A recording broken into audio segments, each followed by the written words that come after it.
Yes, I know. I've been bad at updating with videos. I've been working. Machines are both up and running.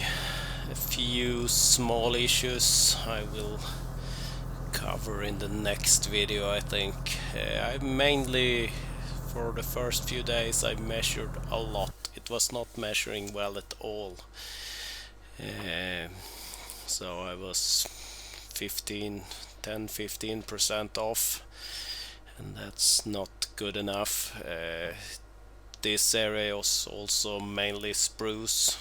There are a few pines, and that added a new set of problems with a different tree. It has different settings for everything.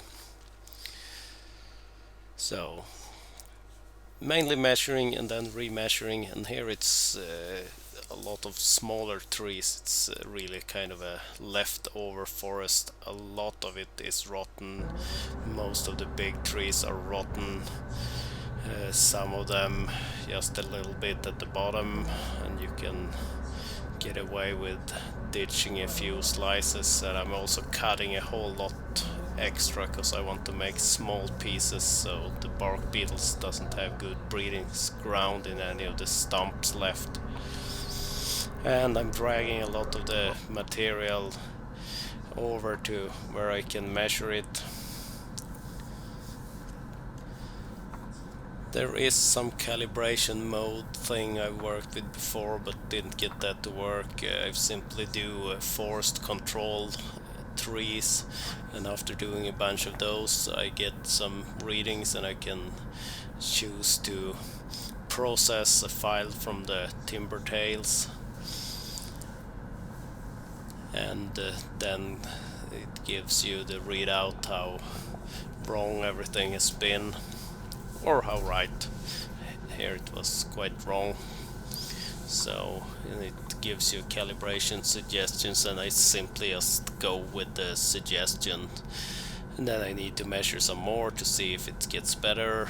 It got better after each calibration, so I'm getting there, but since I've mainly been working on smaller trees, the few large logs I've seen, it does not measure very well. So when moving to a different area later with more girth to the trees, I will need to do more calibrations.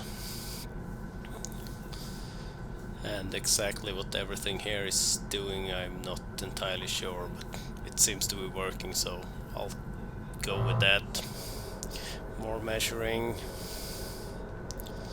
Here it was a tiny tree, but you need a bunch of them, and a lot of the trees in this area are no bigger than this, and most of them have some kind of rot at the bottom, so it's not like they would grow up to be big healthy trees if trying to go over to a forestry without clear cutting this area was so bad. I don't think there would have been any options but clear cutting. It does take a lot of time because I've dragged a lot of the trees over to where I've had a good bed for measuring them. Here it's actually a little bigger one at least. I actually found a few quite large ones that were healthy towards the end, and that helped out to get the volume of timber up close to the volume of pulp, luckily, so it will maybe bring in some money.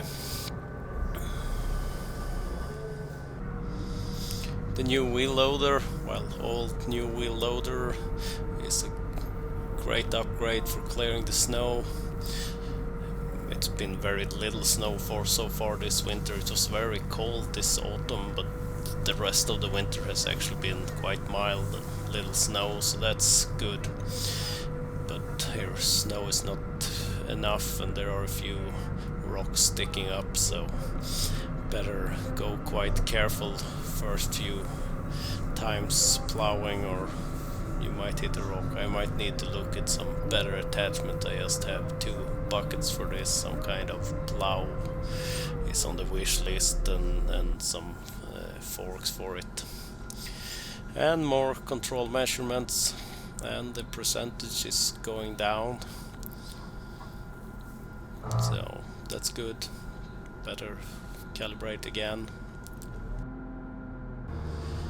There has also been quite a few of these trees where there is a big one, or kind of big one, and then the smaller trees have started growing next to it, and the big tree has kind of swallowed the small tree, and I'm not entirely sure how this would qualify as I've usually cut away a little stump at the bottom to clear it up and get rid of the area that has swallowed another tree. Here it was actually really healthy, so that's nice at least. I think that would be a cause for rejection if leaving the stump in there at the mill.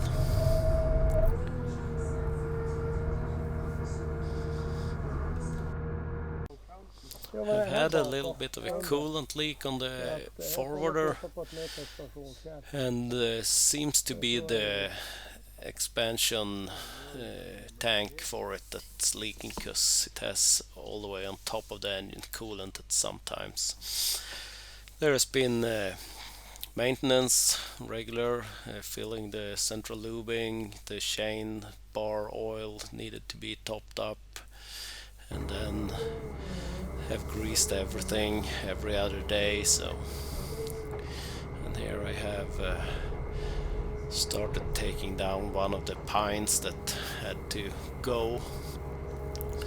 There will be a couple of them going down. I will leave a few out on it, and we came to the conclusion one area will leave where it's a lot more of them, we'll leave most of them and try to get regrowth by seeds.